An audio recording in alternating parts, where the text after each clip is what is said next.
You're listening to WCOM LP 103.5 FM Carborough and Chapel Hill.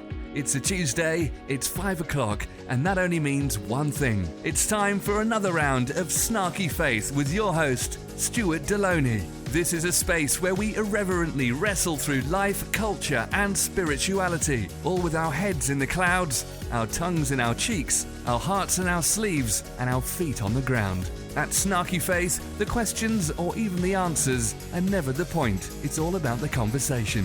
So here's your host, Stuart Deloney. Well, good afternoon and welcome to another round of Snarky Faith Radio. I'm your host, Stuart Deloney, and welcome again as we're all self-distancing, self-quarantining, and we're all at home. So yes, thank you. Thank you for joining us to this quarantine edition of Snarky Faith. Probably the first in a series of quarantine editions of Snarky Faith. Yeah. Luckily, I share my own space with my Mike here. So me and Mike, we're very close together, and hopefully Mike won't get me sick. I won't get Mike sick. Yeah. Okay. Well, I hope everyone is doing well. While at home, I hope everyone is making good decisions. I hope everyone is keeping their distance. I hope everyone is washing their hands and all of those things that we should be doing because we don't have much else to do besides listening to the radio or podcast. And so if you're particularly bored in this time and have nothing to do, you could head on over to www.snarkyfaith.com or anywhere you can find podcasts, Apple Podcasts, anywhere else, and look up Snarky Faith. We have many shows. This show is going to be 250-ish in the nebulous. So yeah, if you haven't listened to every single stinking show, you got a lot of homework to do. You got a lot of catching up to do. I'm kidding.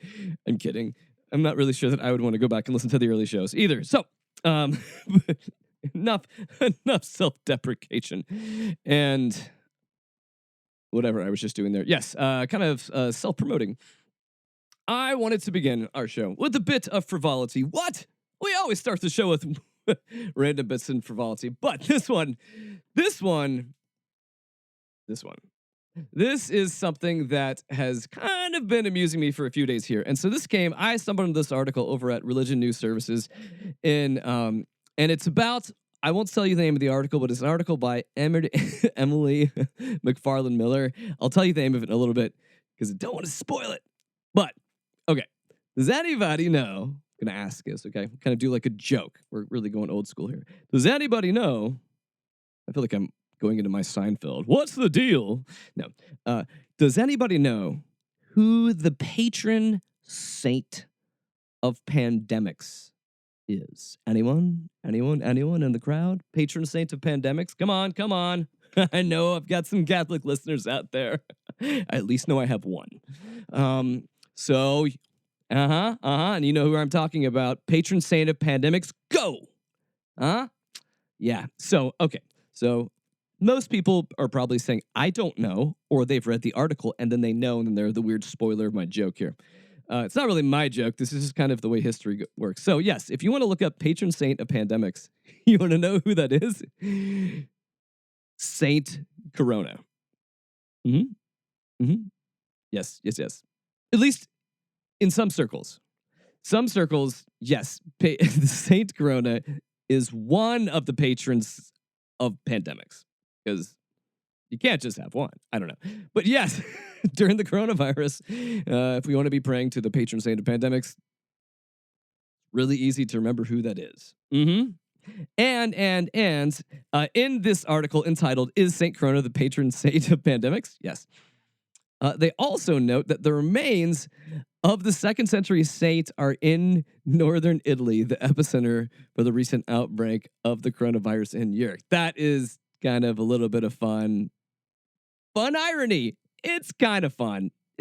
Now, again, I'm saying it's a bit debated as to who the actual patron saint of pandemics are, because the way the patron saints are, they're like still duking it out. They're like, no, I want pandemics. No, I want STDs. Larry, We've already told you, you can have it. None of us want that one, Larry. Okay, yeah, nobody pray to Larry, unless you need to. We are quarantined.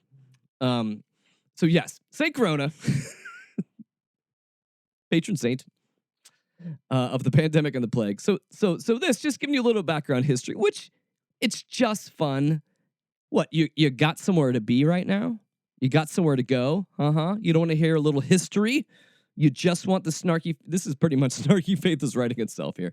Okay, the article says this. In the newest version of St. Corona's story, written by a 4th century deacon in Antioch, St. Corona publicly confessed her faith and conformed St. Victor, a Roman soldier, as he was being tortured and killed for his Christian faith. Afterwards, she too was martyred. I love the creativity of the Romans here. I do. I mean, in this, I don't even know if this is true, but good on you for being creative and being horribly cruel. Okay. So Corona was martyred with a lime. No, I'm joking. No. Afterward, too, she was martyred. Corona was martyred. She was tied between 2 palm trees that had been bent to the ground. And then the palm trees were let go of. So, doesn't that sound delightful? Yep. Because apparently she was torn apart when the trees were allowed to snap back to full height. But if you ask some other Catholic scholars and theologians, they would tell you that she's not the patron saint of pandemics. So I don't know. But either way, I think she's pretty awesome. So Saint Corona is either the patron saint of pandemics and plagues, or, which I would say, the second one, much cooler, but less tinged with irony. Saint Corona is seen as the patron saint of treasure hunters. Yes. That's kind of awesome. I want to be the patron saint of a treasure hunters everywhere. Amazing. So there you go. There's your little bit of church history just to get you through right now. Just to get you through where we're at in the current state of the pandemic, as we are currently trying to flatten the curve. Curve's not flat yet, folks, so keep doing what you're supposed to be doing. It doesn't go away overnight. But, speaking about the coronavirus and speaking about fun things like plagues and pandemics, it reminds me of how crazy a lot of Christianity is in reacting and responding to the coronavirus right now. Because it's so crazy and insane, it would make a ton of sense right now if we could put some sort of a segment together, something that talked about Christians and craziness. Oh, hey, yes, we do have one of those. Ha ha ha. Good segue.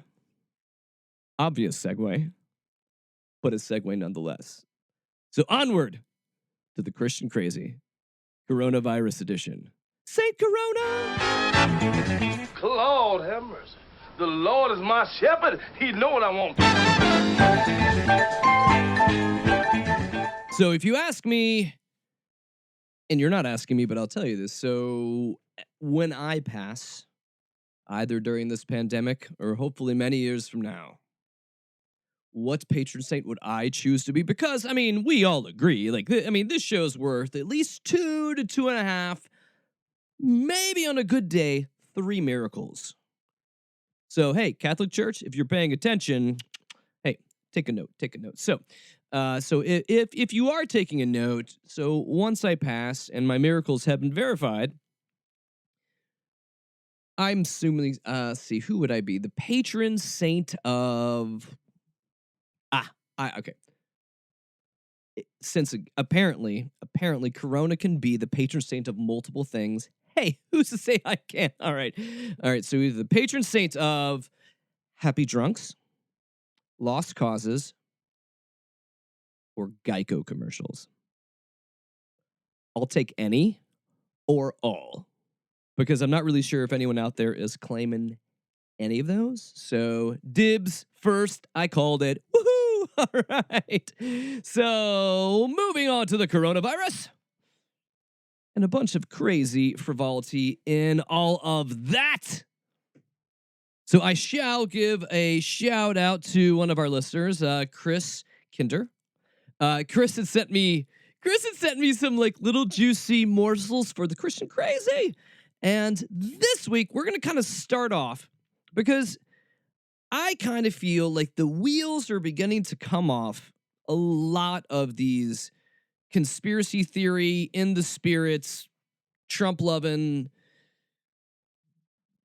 wackos that we kind of tend to feature here in the Christian Crazy.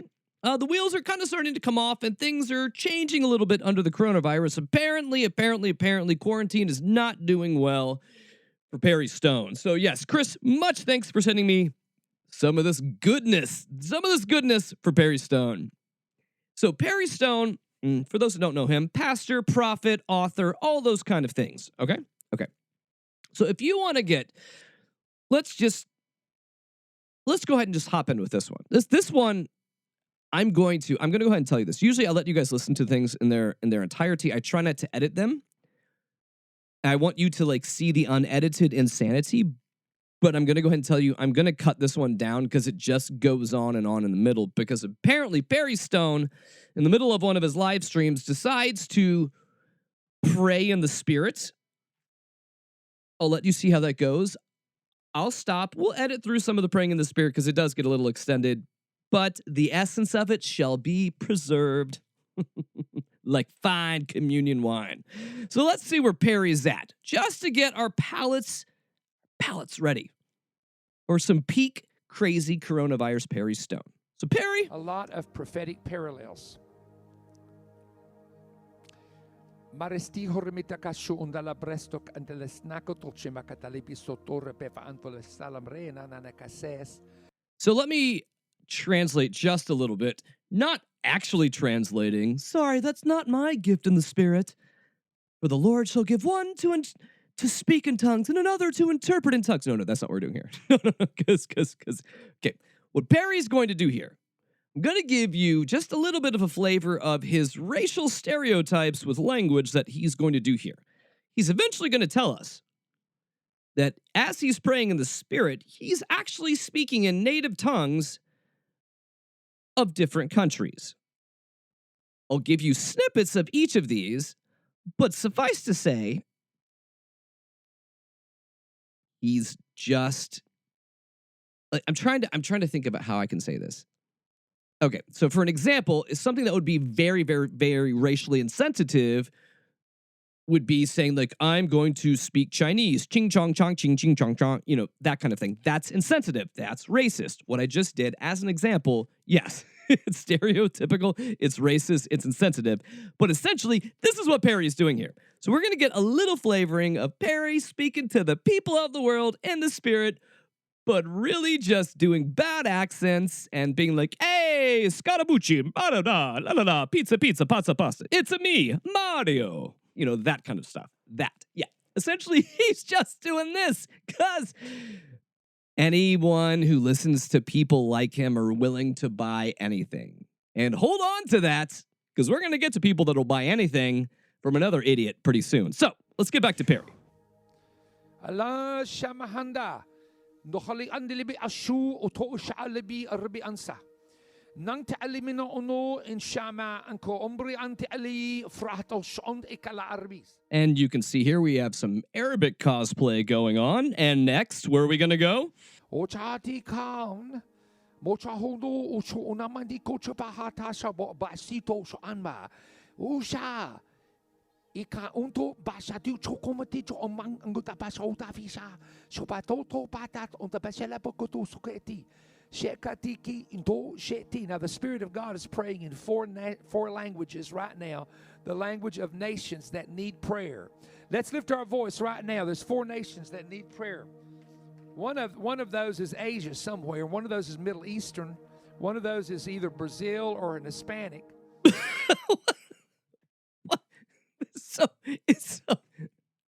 One of those is either Brazil or Hispanic. Sounds like a Spanish. Sounds like one of them Spanish. The Mexiteasers. I don't even. It's just so ridiculous. It's so stereotypical. It's so ridiculous. And it's so racist, whatever this is. Okay. So, sorry. Without me going too far off, that's Perry Stone. All right? I thought that was a pretty good intro to Perry Stone. So, we know, we can all kind of see like a little flavoring of the way Perry thinks. So, as you can assume, you're gonna guess that Perry's gonna have some thoughts about the coronavirus. Am I right? And we want to hear them because, Perry speaks. He speaks in the language of the Lord, which apparently is just stereotypical gibberish. But Perry's got some deep thoughts because he spent some time with the Lord, and the Lord, it's coronavirus. It's totally God's will. It's like totally a God thing. Human suffering, pandemic. Whoa! Don't assume you need to pray to Saint Corona unless you're a treasure hunter. No. What you need to do here is maybe you need to say, go Corona. My Corona. Because my, woo! No. God, I've been waiting to do that for a while. My kids are really tired of dad jokes, by the way. But that's why I have this show, to torture you with them. But, sorry. But getting to the Corona, Barry's going to say, no. We need to rejoice in this because this is really part of God's will. Because God's wanting to kill certain people. Because anytime there's a plague or a pandemic, you just got to say, who's God pissed off at now? That's kind of how we deal with catastrophes. So, Barry, who's God pissed off at now? So why is there a reckoning? I'm going to explain it in these simple terms. There's a reckoning because the courts of the land passed a law to take an infant's life, that it was okay, and for marriage, that we have known it, to be changed into something we've never known. And both of their laws, biblically, in Leviticus and Deuteronomy, are what God calls an abomination. And the Bible teaches us that God is long-suffering. He's not willing that any perish. He wants everyone to come to repentance. But there will be a time when the Lord says, enough is enough. When God says enough is enough, he really means it's enough. And you know what God says it's enough about? Them abortion people, them homosexuals. That's when God says enough. What is... Oh, because of folks you don't agree with and don't like. Oh, so really, like coronavirus, we should all be rejoicing, right? Because essentially then, God's using this as his judgment. So, if you get coronavirus, boo on you. Shame on you, shame on you, shame on you. Because the rest of us who don't have coronavirus, we can cast the first stone, as many as we need to. Yep. Yes. This is craziness. But you are in the Christian crazy right now. So that's okay. This is kind of par for the course. This is par for the course. Thanks, Perry. Thanks for doing your part to be hateful, disgusting, and bigoted, and to continue to give out false information in the time of a national emergency. Actually, a worldwide emergency, pandemic that we have going on here. So don't listen to Perry. Pray to Saint Corona. Because I think it really covers us all. We either are worried about getting a pandemic or we're treasure hunters. Same difference. It's all of us. It's all of us. Corona. We love you. But when we're talking about peddling craziness in the middle of a pandemic, nobody deserves more praise. More praise. High praise. Like, we need like a round of applause for Jim Bakker. Jim Bakker, who has currently been told to cease and desist trying to sell cures for the coronavirus because they're all lies. Literally, yes. He's been told to cease and desist on this. So what he has done here now, Jim's not going to give you the cure. He's just going to give you what you need to make the cure.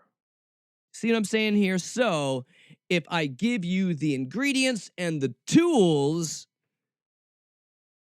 then you can do it, because Jim is really about self-empowerment, right? Self-empowerment. And by self-empowerment, in regards to Jim Baker, I mean he wants to empower himself with your money. But if you're this much of a fool, go ahead and let's hear what Jim has to sell us this week. What does this have to do with Christianity? I don't even have a damn clue. We have the healthy seeds. Medicinal. Right here you have borage in there, as well as cayenne, echinacea, hyssop, lovage, calendula, dandelion, fenugreek, lemon balm, and yarrow. Fenugreek's great for your Dr. Colbert does. for diabetes or for a high blood sugar or things like that. So that really good for this that. is make your own medicine. Good. That's Plant- awesome. Those are medicinal herbs. plants. Sure. That's what they are. And so that is for a gift of $99 for that both sets there. Did you hear that? Did you hear that? Jim Baker's going to be giving you some magic seeds. All you got to do is give him your cow. You get some magic seeds, you put them in the dirt, and boom, makes you medicine. That's how it works. It's amazing. Well, Jim, just, he can do whatever. He can do it all. He can do it all. But I really just want it to, I want us to think about this. Okay. First of all, let's just talk about value. They listed off 6, 7 ingredients, which that means you're going to get 6 or 7 seed packets to go and plant in your own yard.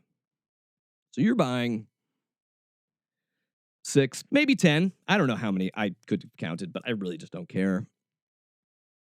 $99, a gift to his ministry, gets you seeds. So guess what? You can buy these seeds and somehow then harvest these, mix them, and make them into medicine on your own. What? I don't know why we didn't all do this. Jim is just, he's that much ahead of us. He's that much ahead of us. He's a forward thinker in the spirit. Gus, Jim just knows how to make a buck and give the common man.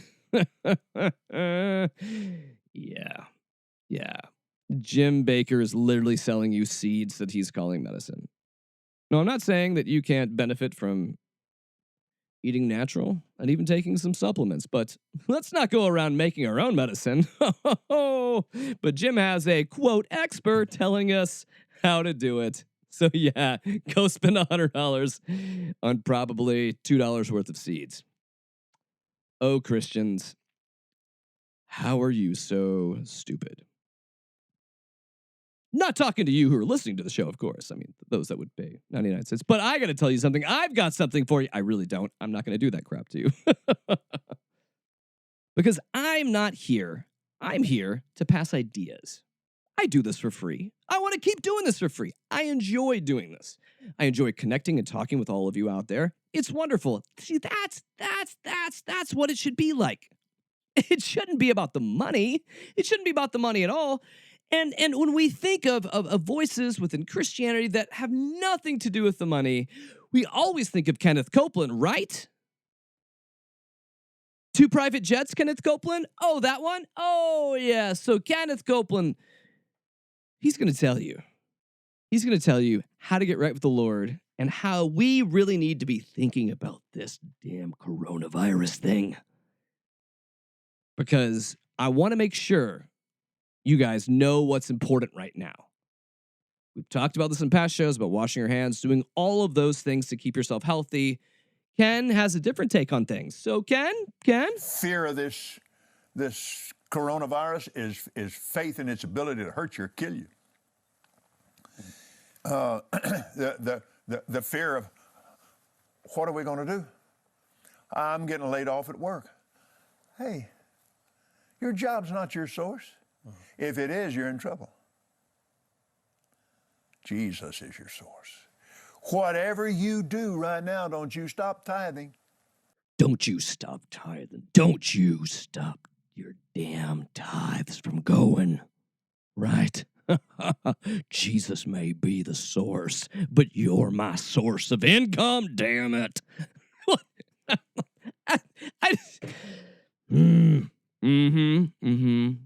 Are we kind of getting the theme here that this is really just all about money?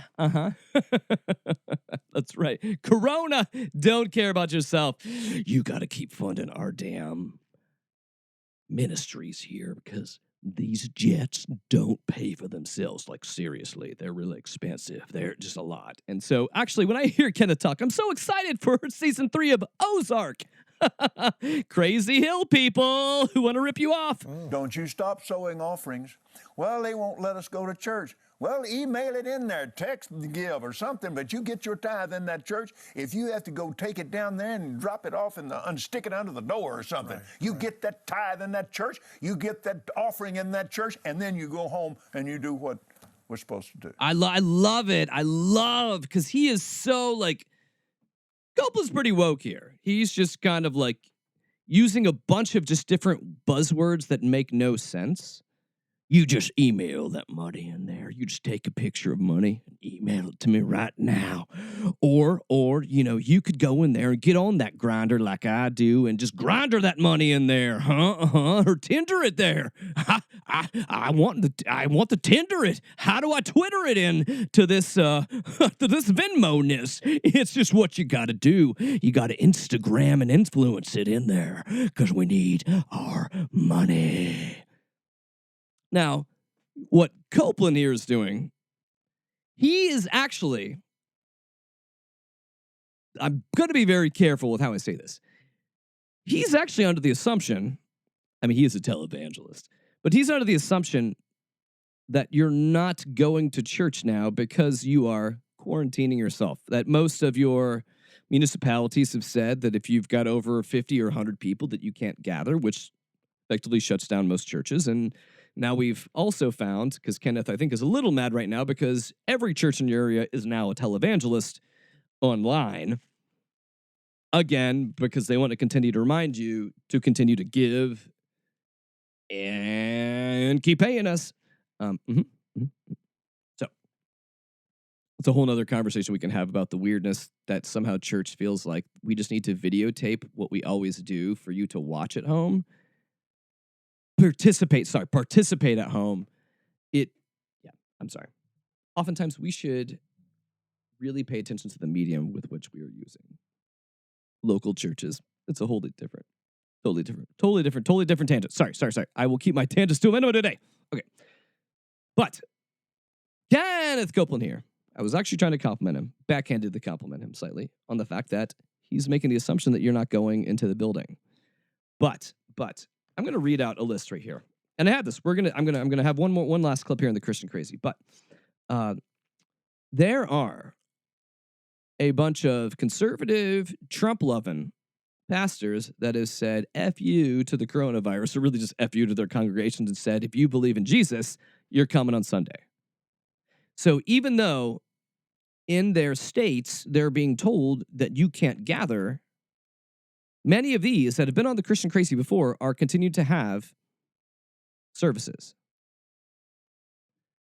And why I'm going to tell you that, or I'm telling you this, is not necessarily just to sit here and make fun of them, which we are, but actually to talk about this being a public health crisis that they're doing in the name of quote-unquote Jesus.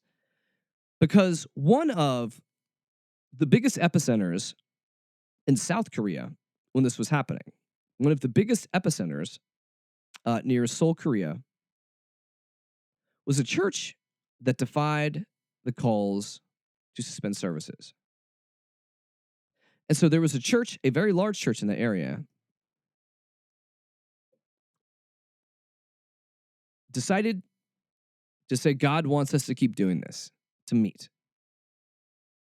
And in the early days of the outbreak, the pandemic, in South Korea, or I guess right now, so about half of their COVID-19 cases were linked to this church. Were linked to this church that decided to continue to meet. So again, all joking aside, it's easy to make fun of these people, but people out there, seriously, just continue to just self-isolate. Just keep your separation. We can do this. We can flatten the curve. We can make sure all the stuff just is chill and goes away.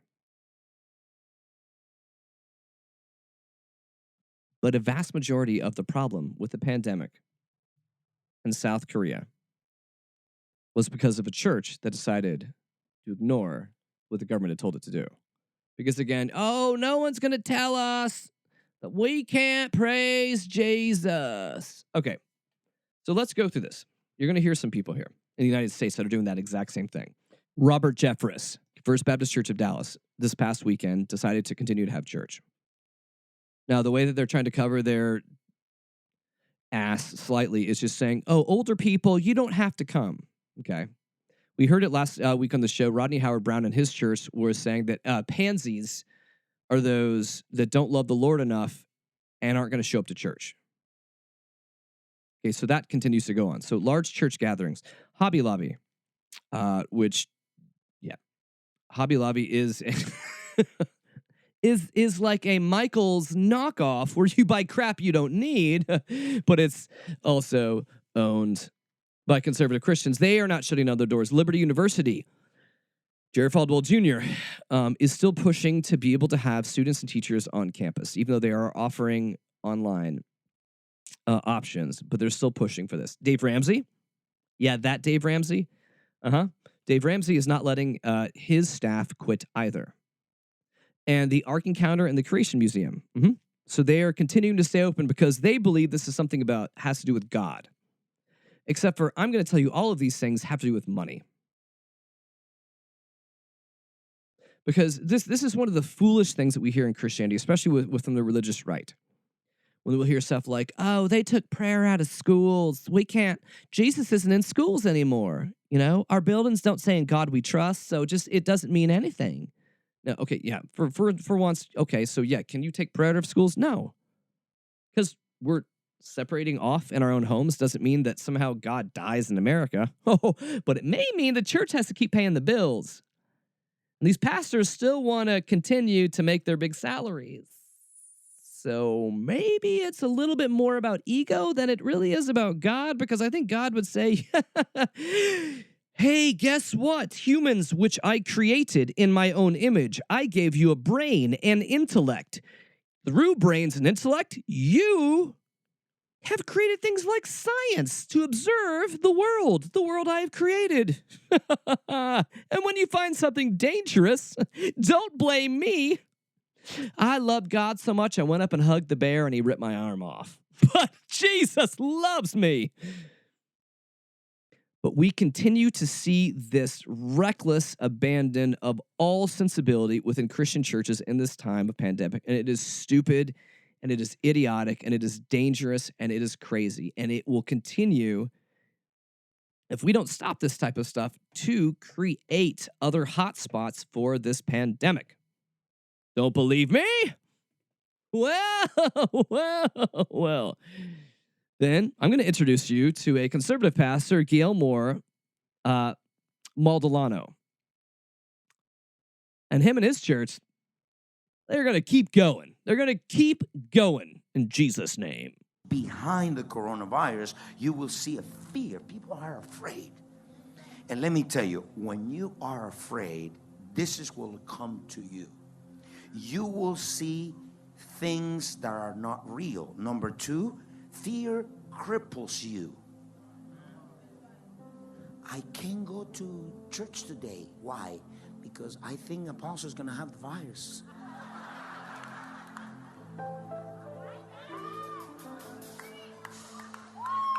Let me ask you. The Bible says, if we die, we die for Christ. If we live for Christ. So what do you lose?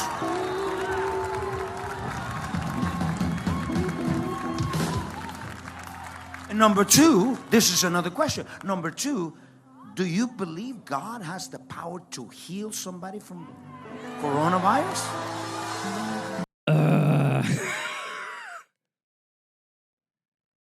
Can God heal? Sure. Can God heal stupidity? I'm not sure. God can heal all things. But sometimes people are just stupid and idiotic. To die for Christ is not, when he's using scripture to talk about dying for Christ, he's not talking about being a dumbass.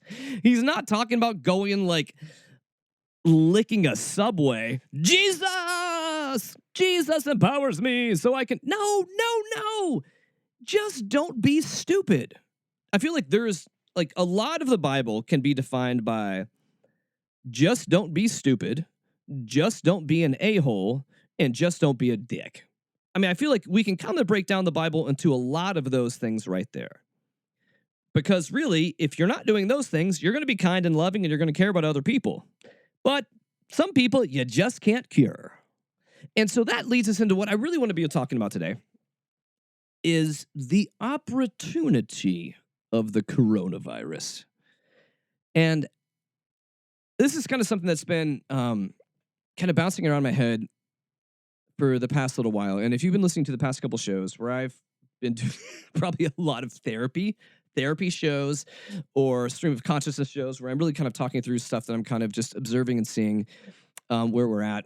And we are at like a very interesting time in the world. And this is like, I'm going to kind of give you probably the lecture I keep giving my kids.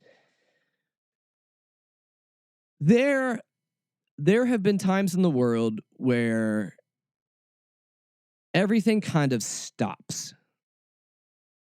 And I don't think it's always like a once in a generation kind of a thing. Like, you know, I was always raised with my parents being like, I remember where I was where we heard Kennedy got shot, or I remember where I was when the towers fell on 9/11. So, you know, those are ones that depending on your proximity to the situation, your proximity to the situation that went down will inherently affect how much it kind of shook your world.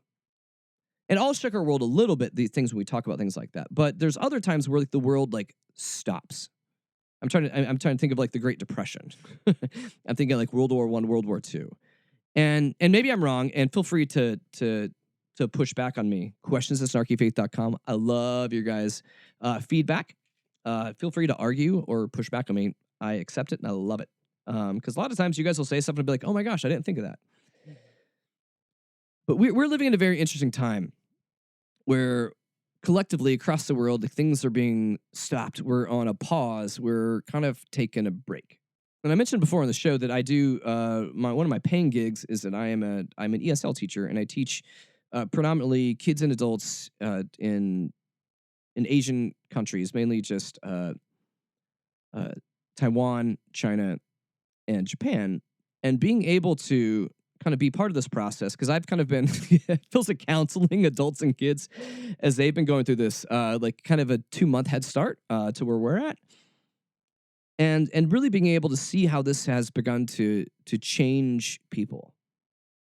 Now, because the question I have here, and we're going to kind of be looking into kind of this in more of a somewhat of an existential sense, and somewhat in a kind of a contemplative sense, and somewhat in a like soul searching sense. Because this pandemic stuff will eventually end. And I mean, we just heard here in the state of North Carolina today that physical schools cannot open before mid-May. And this is kind of a bittersweet time because my friend Angie, who's also listening to the show, had asked me this question about, you know, what kind of along the lines of like, what's saving you right now? She asked me this, and I thought it was a great question. And for me, like, this time has been a great time to stop. I mean, I'm fortunate because I can still keep working because I telecommute, but it's also giving me time to spend more time with my kids, especially because my oldest is going to be going off to college in the fall, and it's, you know, one of those kind of bittersweet times. but it's also kind of given our family time to really begin to focus down on some other things. Because the question that keeps nagging at me and that I want to kind of bring up to you guys is, um, when all of this ends, like when all of this self-quarantining and coronavirus scare begins to recede, one thing that I strongly believe is the world will fundamentally be different. Whether it be economics and otherwise, but we went into this a certain type of person on earth, and we're going to exit this a different type of person. And as we exit this, kind of coming out of our bunkers, on the flip side of this, the world is going to be different. But I don't know if we're all going to be different as we leave it. Meaning that I don't know if we are going to be doing kind of the work of being able to prepare to engage in a world that is very different. I feel like right now we're at the very beginnings of it here in America, to where everyone is Netflix and chilling and really trying to find ways for those that are stuck at home how to entertain themselves. But I want to kind of just continue to challenge you to challenge yourself to really use this time as a time of contemplation, a time to kind of dig deeper. As I've said in past shows too, like every time like I've been either gotten really sick or injured or things like that in life, it's one of those times where God makes you kind of slow down to really begin to survey the landscape and look around and kind of say like, oh, hey, let's kind of take a breath and let's take like a look at where we're at in life and where I'm going and all of this, because these can be times that we either just push through and kind of ignore, or times of great transformation and perspective, where we're able to exit this place that we're at, looking at the world in a different way and being prepared for different challenges ahead. And so in a certain sense, even though I know that there are sacrifices that are being made and that there is a lot of uncertainty where we're at, is that this can be a time, this can be a positive time. And again, I'm not trying to say, like, go back to how we were going to the Christian crazy, that God made this happen. I'm not saying that. But I think that sometimes when we have opportunities like this, these are times for us to be able to take a breath and take a pause and begin to say, like, how is this going to change us for the better? How is this going to make you better on the other end of this? Because too often we are so busy that we really aren't able to take stock in things, to be able to look deeper in things, to be able to say, wow, like I've kind of like, wow, I really haven't paid that much attention to the intentionality of my life. But I now have a chance to do this. So I'm going to keep saying this probably for the next little while while we're in this place. Continue to challenge you guys to just use this. I mean, have fun. I've been having great times like binging dumb shows with my kids, and those are good times for memories too.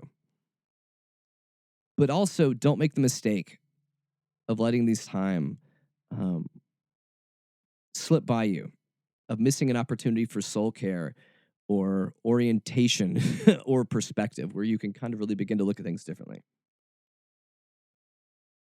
So in that vein, kind of one of the main ideas that we're kind of really processing through is like life in coronavirus here, kind of through this weird show that we have today. And one of the other gifts I've seen with the coronavirus, it's kind of been something that I would say that one thing I enjoy doing this show, kind of preparing for the show helps me do this even more, is I like to be kind of a connoisseur of culture, someone that watches cultural trends, watches what happens, and sees the way things are changing and different.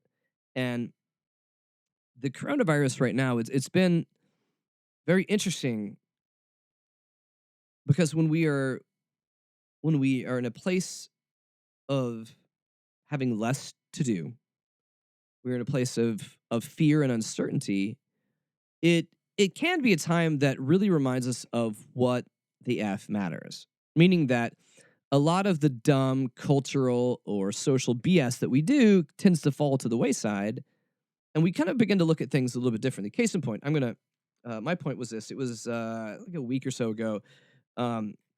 There were a bunch of celebrities that posted it was kind of a group rendition of John Lennon's Imagine. It was Gal Gadot, Wonder Woman, begins this video, and then she has other people singing like the different parts of the song, wanting to kind of send out love and good feelings to everyone stuck at home. And I saw it, and I was kind of like, cringy, but I didn't think, it didn't piss me off, but I was just like, eh.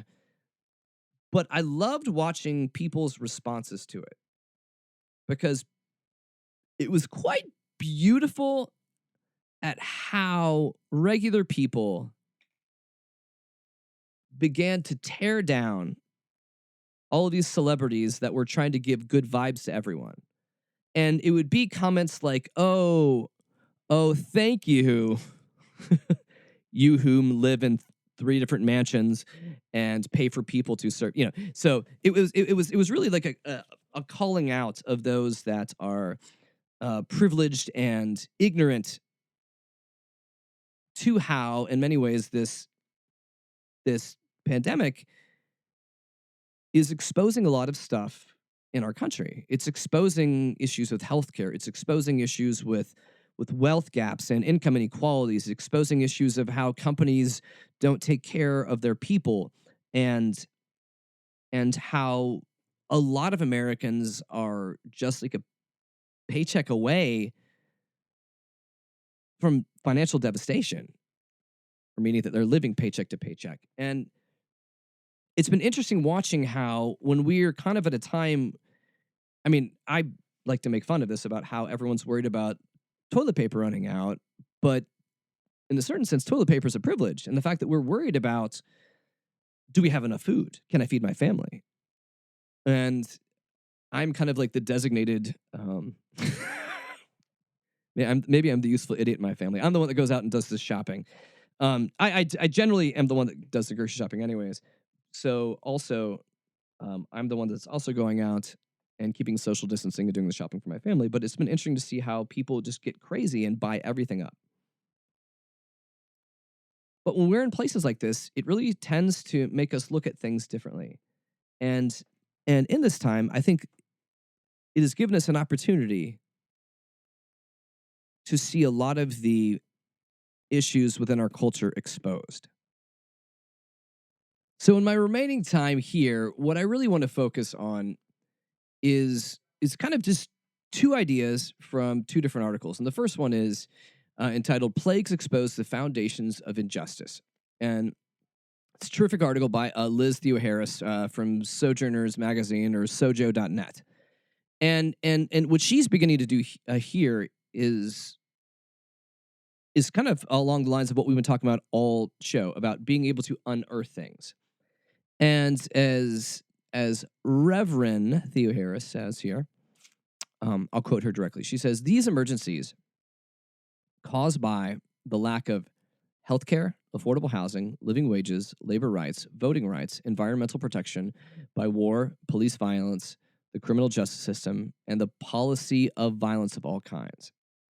What these systems, especially in the time of pandemic, it begins to expose all of these systems. It exposes income inequality, exposes the haves and the have-nots, exposes how our systems in our country are so vulnerable. And for those that want to say capitalism, capitalism, capitalism, we begin to see here is that capitalism works for some, but not for all. It tends to steamroll many. And she aptly quotes Jeremiah from the Old Testament earlier in the show, that we can kind of see that these crazy conservatives like to handpick through the Old Testament to be able to quote things about abomination, but they don't like to see the nature of social justice that is run through the Old Testament. The times where the children of Israel were forgotten, they were marginalized, they were under the boot of the empire. And so she, in her article, aptly quotes Jeremiah 6:14, where Jeremiah says, "They have treated the wounds of my people like they were not serious, saying peace, peace, but there was no peace." And as we continue to see the response of many to the pandemic being to lighten the intensity of it, to say, "Oh, it's going to go away quickly,"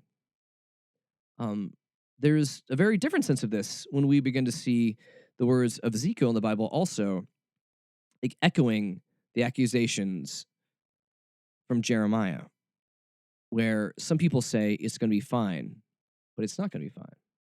So this comes from Ezekiel 13.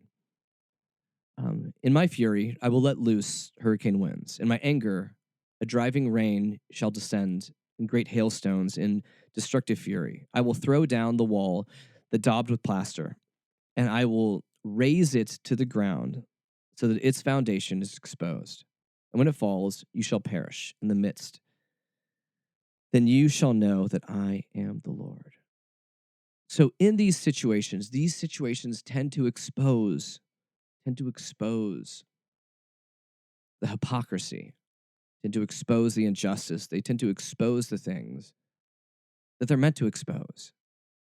No, I'm not saying that God is causing this pandemic, but when we see our livelihood and our lives needing to stop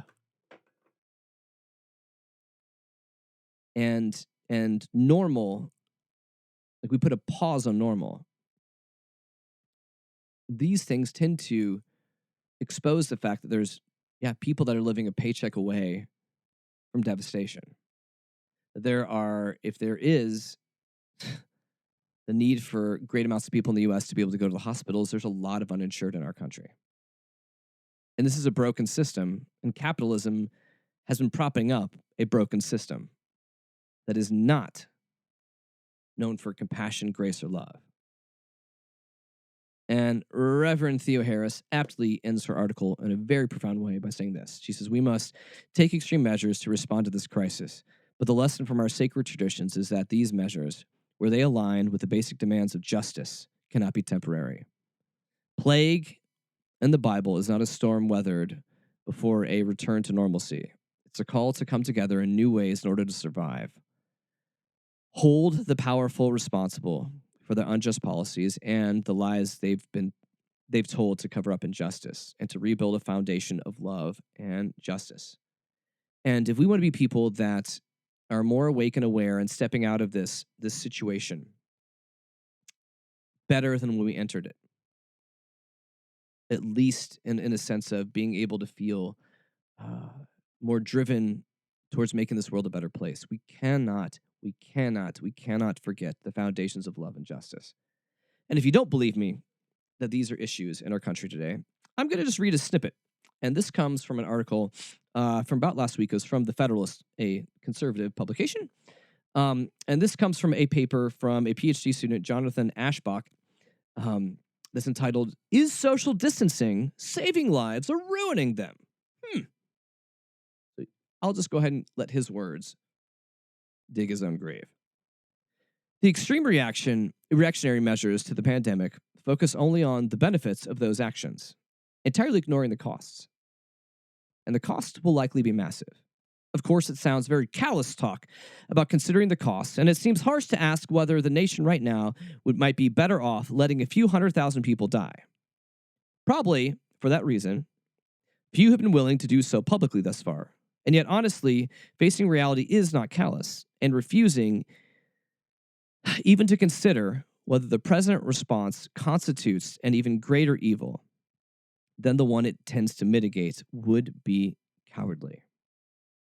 So, what this little snuggly Care Bear of a conservative is doing here is opening up the idea that, oh my gosh, the economy!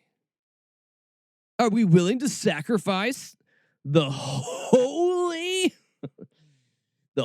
idol of the economy to save lives? Disgusting! Let us weather this like all the bourgeoisie should. Let the poor die. Frankly, we don't need them. But we should really be saying, does the health of thousands or millions matter to the economy? Pish tosh. But we live in a time where a-holes like this are exposed, where a-holes like this are saying that the economy matters more than people. And if we want to be a people that are known by our foundations of love and justice. These other foundations of greed and callousness and individualism need to die. Because it's in these times that we find the greatest, that we hopefully will find the greatest examples of humanity, where we are able to come together to make the world a better place. We're able to come together to make it out of this together. This isn't about fighting over toilet paper. This is about where we will be as humans when we exit this pandemic. So be awake, be aware, and be doing the hard work that you need to be doing right now to prepare yourself to engage in this new world that we are in and that we will experience very soon. As we end this broadcast, you can catch this episode's and past episodes of podcasts at www.snarkyfaith.com. And I send you out into these perilous times with the holiest amount of snark and grace and peace. Go make this world a better place because I believe in you, and we all need you to show up. I'm out of here, and I'll catch you again next week. Peace!